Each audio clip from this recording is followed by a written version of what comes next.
Bonsoir à vous tous et bienvenue dans l'église des révélations. Une fois de plus, je suis parmi vous et je me réjouis. Je suis heureux de pouvoir vous apporter des nouvelles révélations dans cette année 2025. C'est pour cela que je vous salue au nom de notre Père éternel. Et je vous salue au nom de notre Seigneur Emmanuel le Christ. Dans chaque message, je vous le dis, Emmanuel, c'est un nom hébreu. Et quand on le traduit en latin, veut dire Dieu parmi nous. Amen. Et Yeshua, c'est aussi un nom hébreu. Et quand on le traduit en latin, veut dire le sauveur. Le sauveur, notre sauveur. Celui qui nous a arrachés à la mort, qui l'a payé pour nous sur une croix maudite dans le mont de Golgotha.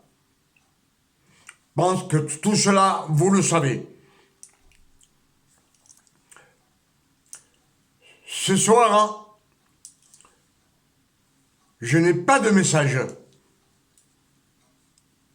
Mais je vais vous raconter comme le Père éternel m'a donné le don de fils. Le don de fils par la grâce de notre Seigneur Emmanuel le Christ. Notre Père éternel, il nous a adoptés comme fils. Et même aujourd'hui, je me demande le pourquoi à moi. Il m'a choisi.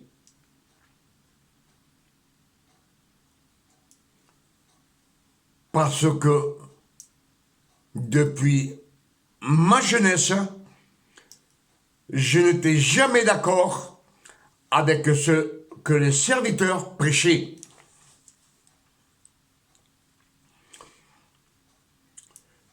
J'ai commencé à écouter la parole de Dieu, les messages que les serviteurs prêchaient en 73 ans. J'avais 21 ans. Et chaque fois que j'allais aux réunions ou au culte le dimanche, quand ils prêchaient, je n'étais jamais d'accord et je contestais ce que eux, ils disaient. Pourtant, ils prêchaient sur Jésus, la grâce de Jésus. Ils nous disaient que le Christ, à l'époque c'était Jésus, le Christ guérissait les malades, il guérissait les muets, il guérissait les sourds, les aveugles, il ressuscitait des morts, il guérissait les lépreux. C'était la grâce de notre Seigneur Emmanuel le Christ. Mais, en même temps, on nous demandait de faire des efforts pour hériter le royaume des cieux. C'est-à-dire qu'il demandait dans l'assemblée, par exemple, de jeûner un jour ou deux ou trois pour demander quelque chose au Père éternel.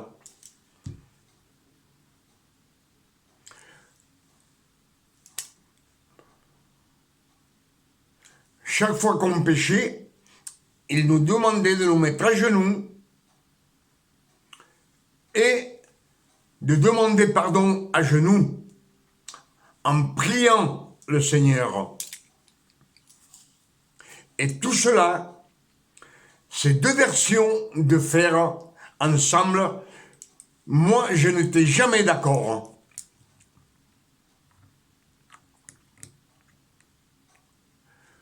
Je vivais dans le monde. Je faisais ce que je voulais. Je n'étais pas un chrétien.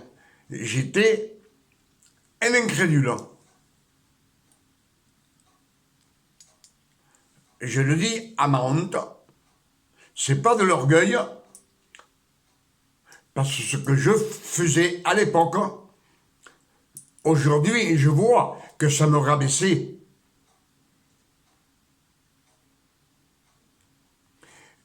Et beaucoup d'années plus tard, en 75, j'ai commencé à voyager avec des serviteurs, avec beaucoup de chrétiens. On s'arrêtait dans les champs, ils mettaient un chapiteau et tous les soirs, on allait écouter les messages que les serviteurs de Dieu prêchaient. Au dimanche, on allait au culte. Mais à chaque fois, quand le message était fini et qu'on sortait, je contestais, je n'étais pas d'accord. Je discutais avec des serviteurs qui étaient de ma famille. Et j'ai discuté avec eux. Pourquoi ceci? Pourquoi cela? Et pourquoi? Je ne sais pas si vous me suivez. Et eux, je sais, comme ils mélangeaient la grâce et la loi, ils n'avaient aucune connaissance du Père éternel, ni d'Emmanuel le Christ.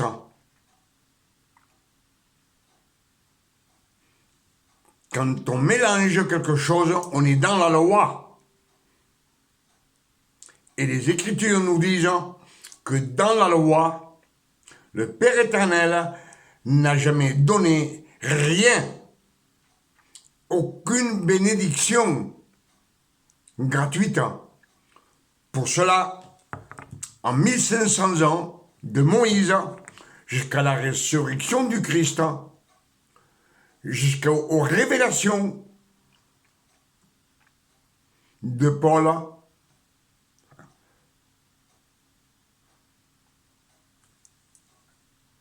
ils n'ont jamais fait un miracle.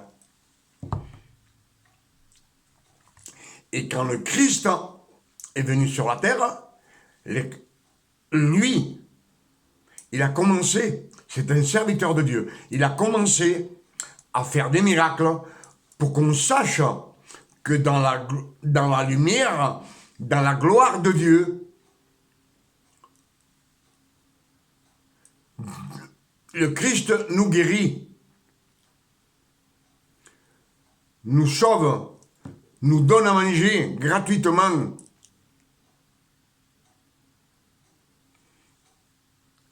C'est lui qui nous garde dans ses mains, qui nous protège. C'est lui qui nous vêtit, qui nous entretient, qui prend nos nécessités. C'est lui qui nous habille. Tout cela c'est dit dans les Saintes Écritures. Mais moi, avec ce qui prêchait, je n'étais jamais. Je n'étais jamais d'accord avec ses serviteurs. Et je contredisais beaucoup des serviteurs qui étaient de ma famille, bien entendu.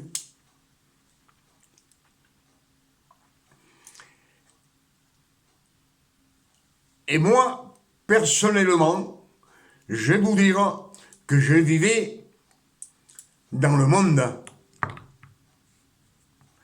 dans la débauche, dans l'ivresse, dans l'adultère, dans les mauvaises transgressions. Moi, j'étais, à l'époque, j'étais commerçant. Je faisais le porte-à-porte. Et on se présentait chez des personnes âgées. On vendait de la marchandise, des vêtements que nous, on achetait dans les grossistes. Et pour une somme par rapport à ce qu'on les vendait aux personnes âgées, une somme dérisoire. Et quand on arrivait chez ces personnes âgées, on les embobinait avec nos mensonges et on arrivait à leur soutirer de l'argent pour cette marchandise que nous, on payait un petit peu d'argent. On prenait 1500 francs, à l'époque c'était des francs, 1000 francs, 1500, 2000, 3000, 4000, 5000, des fois, une fois par mois ou 2 fois par mois, on prenait pour la même marchandise à des personnes âgées, on prenait 8000 francs à l'époque, 10 000 francs, et même plus. On était vraiment dans le péché, dans la transgression. Je parle de moi. Je ne dis pas ceci pour mon orgueil, mais je le dis par ma honte. Pour ma honte. Parce qu'aujourd'hui, je reconnais que je n'étais pas un fils de Dieu, ni un chrétien. J'étais même pas dans la loi. J'étais dans la loi du monde.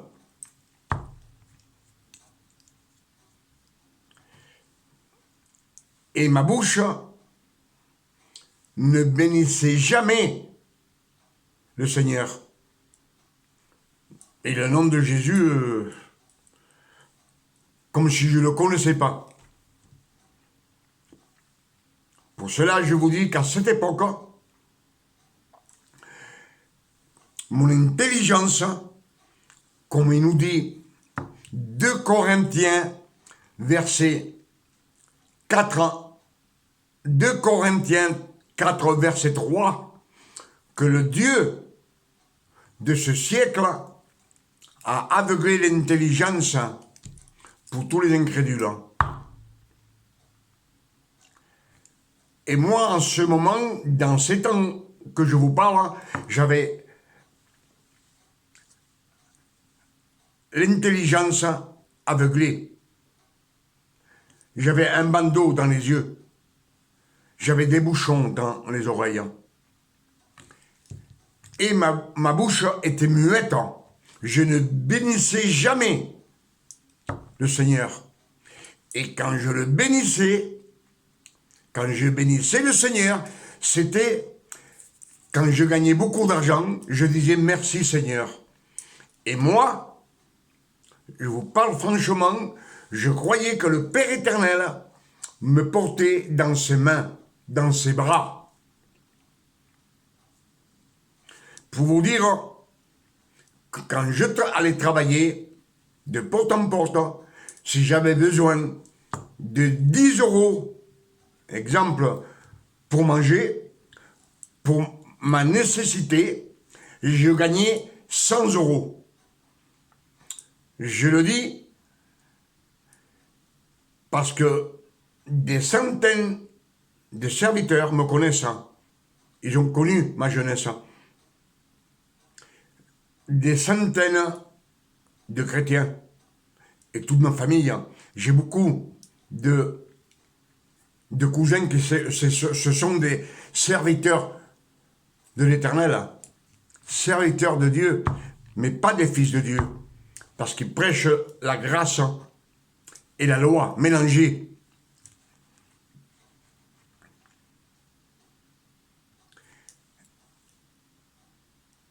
Et je vous le dis, et je vous le répète, à ma honte, quand je sortais m'amuser, le soir, que je partais dans les discothèques, dans les boîtes,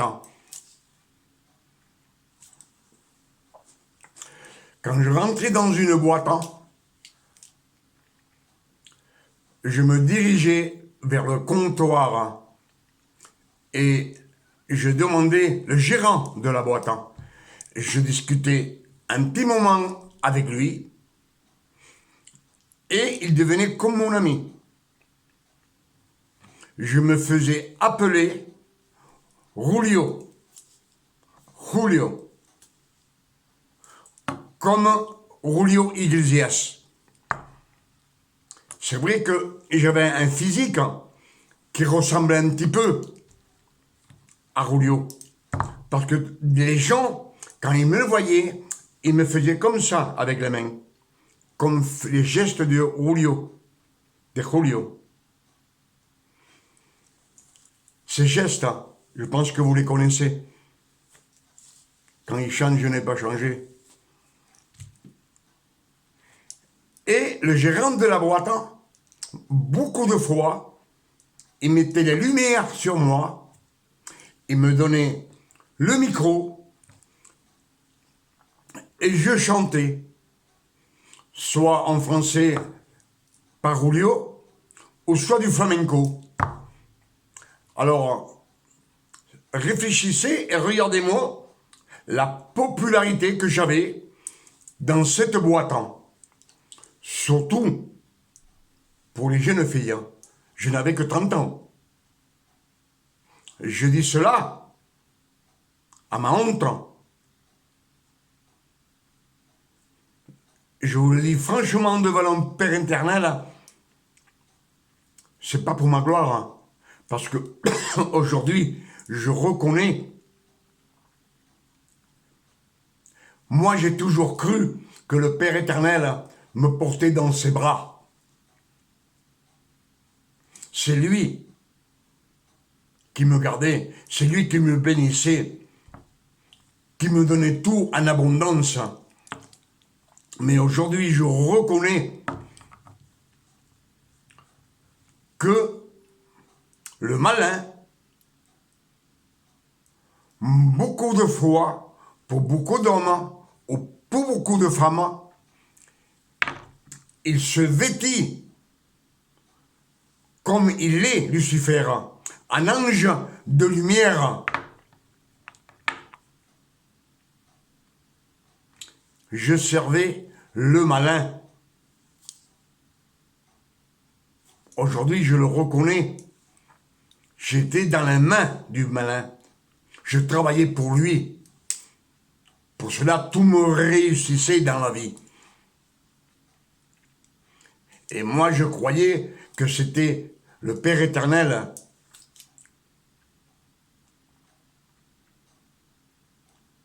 Et ma vie s'est passée comme ça, de 21 ans jusqu'à 71 ans. Jusqu'à 71 ans, tous mes cousins, beaucoup de prédicateurs priaient pour moi, afin que le Père éternel touche mon cœur.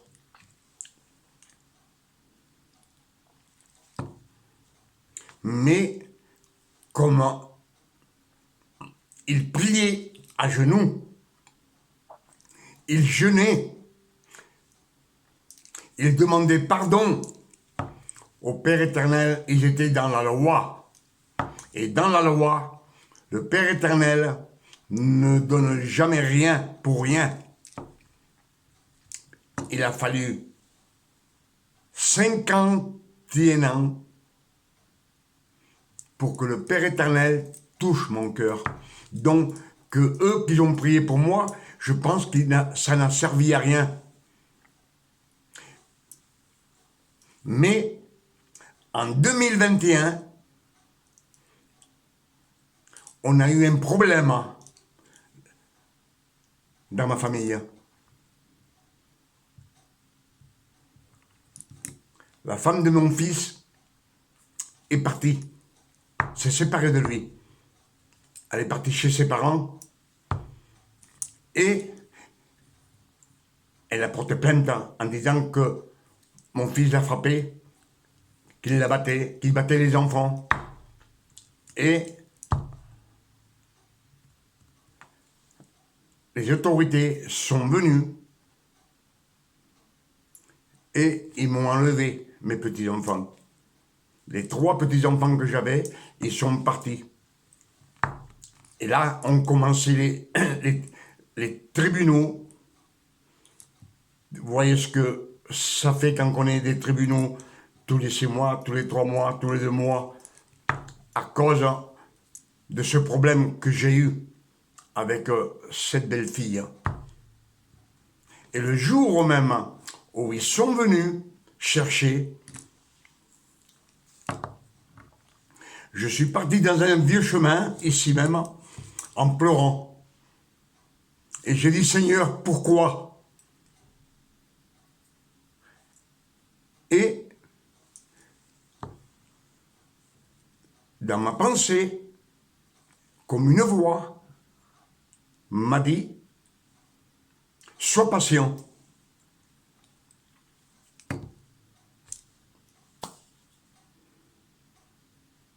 Mais malgré cette voix que j'avais entendue, sois patient, dans mon cœur, il y avait beaucoup d'amertume, beaucoup de haine. Et tous les soirs, ça travaillait.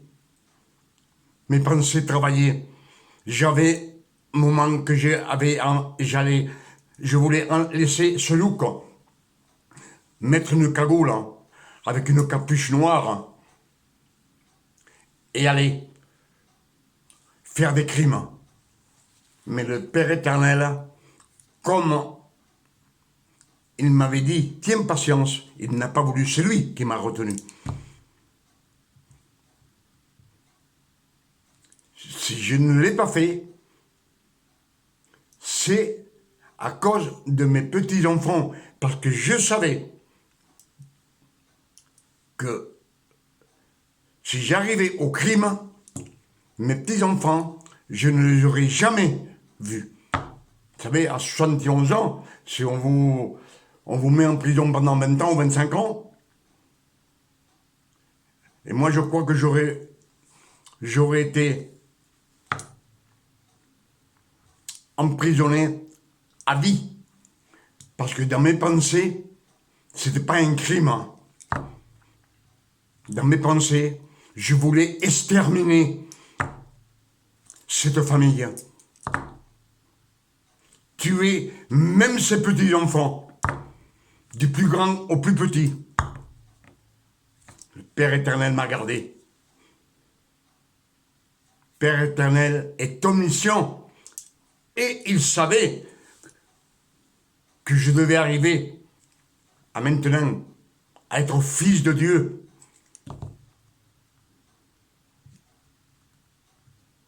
Mais comme je vous l'ai dit, quand j'étais dans le monde, tout me réussissait.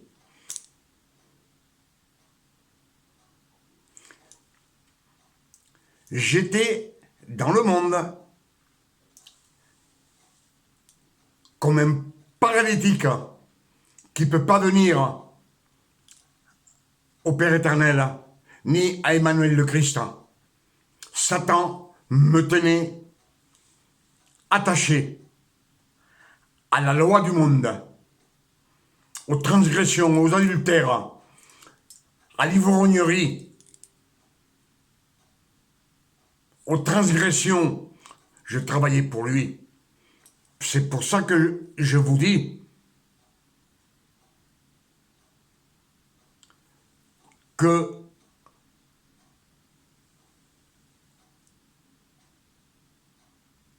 quand on vit dans le monde, on vit dans les ténèbres. Satan ne veut pas que tu sortes de la loi. La loi du monde, c'est les 10 commandements pareils. Ils sont gouvernés par les 10 commandements, la justice de la nation. Le monde entier est gouverné par cette nation. Eh bien, je vais vous dire une chose, que quand j'ai pleuré dans ce chemin, c'était approximativement en 2021, au mois de juillet. Et en 2022, mes petits-enfants, le Père éternel, par la puissance de sa main, la promesse qu'il m'avait faite, il me l'a accordée. Il m'a rapporté mes petits-enfants. Mais je continuais avec cette peine et cette envie de tordre le cou à quelqu'un. Surtout à cette famille. Et il y a 2 ans que mes petits-enfants sont ici, avec moi. C'est moi qui les amène à l'école. C'est moi qui les amène au collège. Et ceux qui m'ont posé tellement de problèmes, eux, ils voient plus ces petits-enfants. Le Père éternel, il les a punis pour leur méchanceté.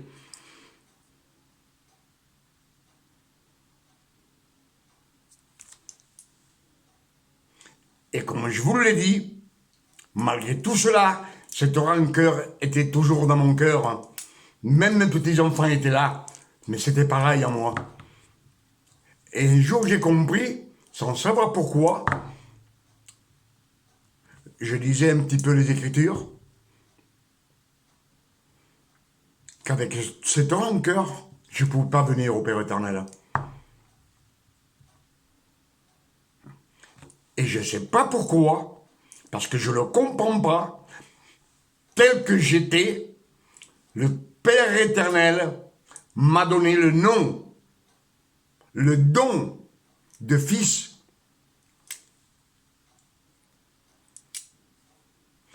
Il m'a donné le don non mérité, que je ne mérite pas.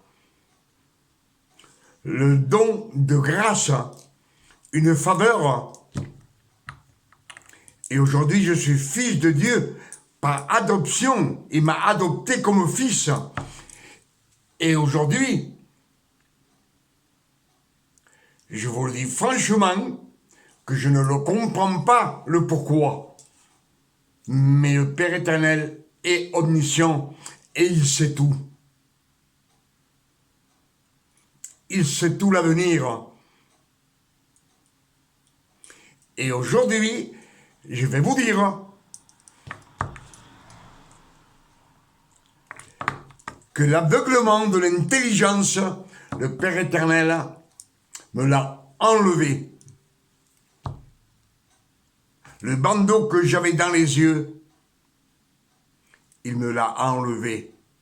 Je peux voir le Christ et je peux voir la clarté, la lumière, voir les révélations quand je lis les Écritures, les les bouchons que j'avais dans les oreilles, elles sont tombées.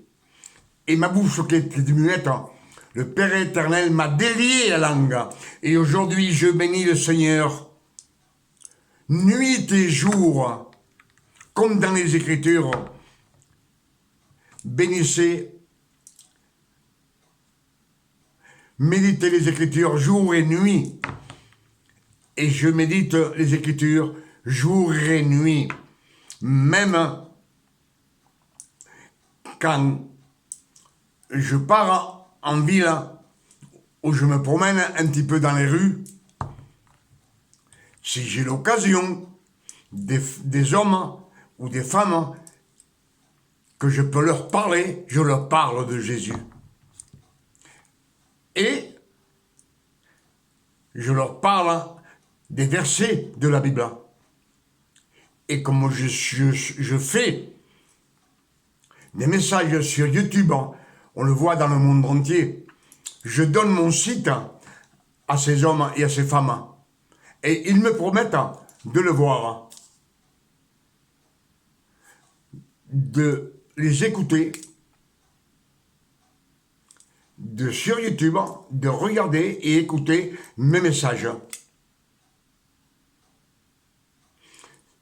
C'est pour cela que je vous dis que de nos jours, ma bouche n'arrête pas de bénir le Père éternel et de bénir le nom de Jésus, notre Sauveur, Emmanuel le Christ. Même la nuit, quand je me réveille, 2h, 3h du matin, je dis merci Père éternel, merci pour tout ce que tu fais dans ma vie, pour tout ce que tu as fait, parce que je suis maintenant fils de Dieu. Tu m'as adopté comme fils.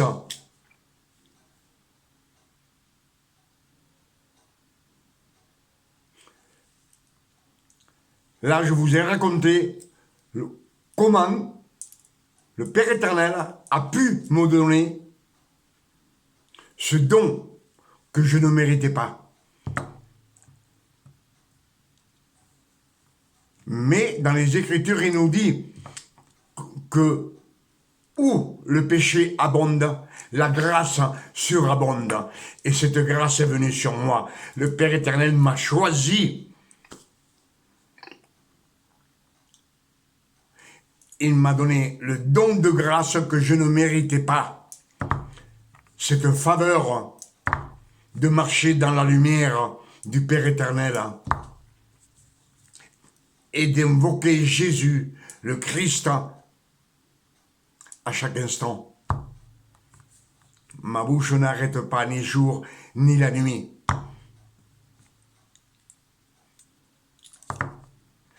Mais je pense que ce don non mérité, le Père éternel a donné à beaucoup d'hommes et à beaucoup de femmes qui marchent dans l'intégrité et qui cherchent le Père éternel nuit et jour. Ils ne le méritent pas, mais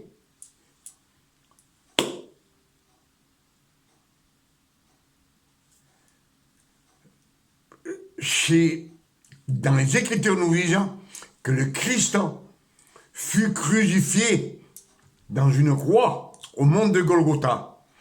Et à ses côtés, il y avait 2 malfaiteurs crucifiés à côté de lui. Un à gauche et l'autre à droite.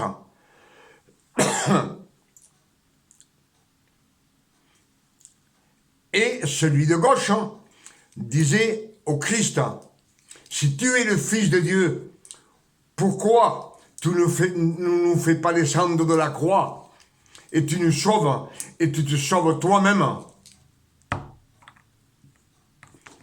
Et celui qui était à droite dit, nous méritons le châtiment qu'on subit. On le mérite. Mais lui, il ne mérite pas ce châtiment. car il n'a rien fait de mal. Et le malfaiteur, le voleur qui était à sa droite, lui dit, Seigneur, souviens-toi de moi quand tu seras auprès du Père éternel, dans les cieux, dans le royaume des cieux. Et le Christ lui dit,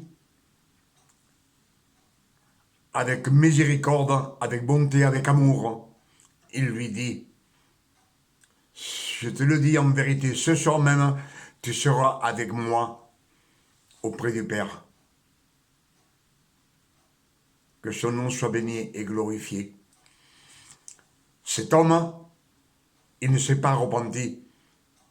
Cet homme, il a confessé que lui, il méritait ce châtiment qu'on lui avait infligé.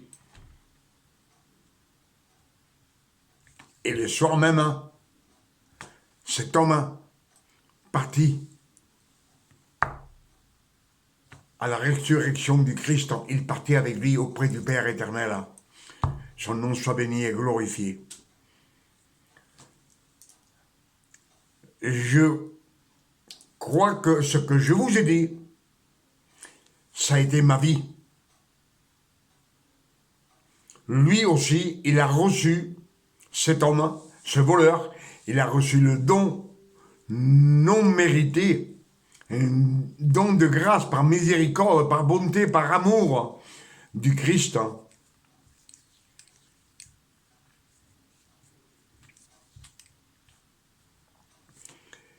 Et je pense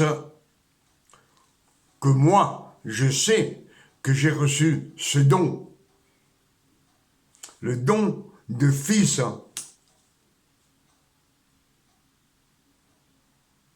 par adoption, par l'amour de Dieu, par la sainteté de notre Seigneur, Emmanuel le Christ.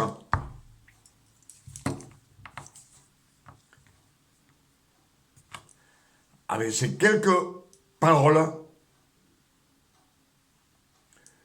je demande au Père éternel qu'il puisse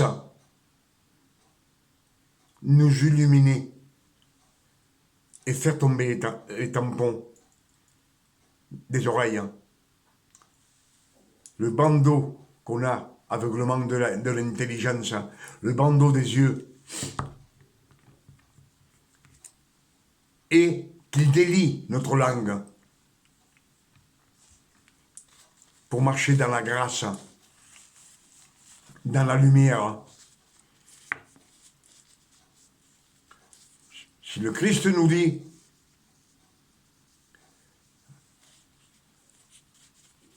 je suis la lumière du monde, celui qui marche et me suit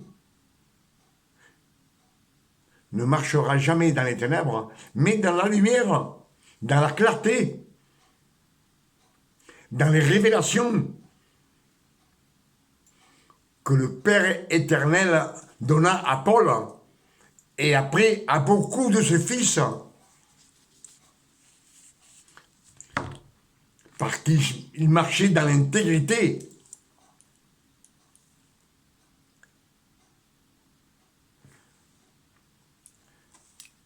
Ce soir, je vais vous dire que le Père éternel, avec ces quelques paroles, puisse vous bénir et vous sanctifier.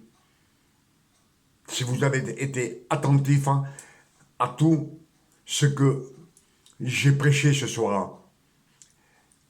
Et moi, personnellement, je demande au Père éternel qu'il nous donne une nuit de repos, de tranquillité, de paix, de santé, de bien-être, comme le Père éternel donne à ses fils. Le nom du Père éternel soit glorifié, sanctifié et béni sur la terre comme au ciel. Et qu'il nous envoie son Fils, le Christ, chercher l'Église, parce que nous l'attendons avec anxiété, afin que nous puissions partir, le rejoindre dans les nuées du ciel, et vivre avec lui pour toute l'éternité. C'est ce que je demande au Père éternel, au nom de notre Sauveur et Seigneur, Emmanuel le Christ.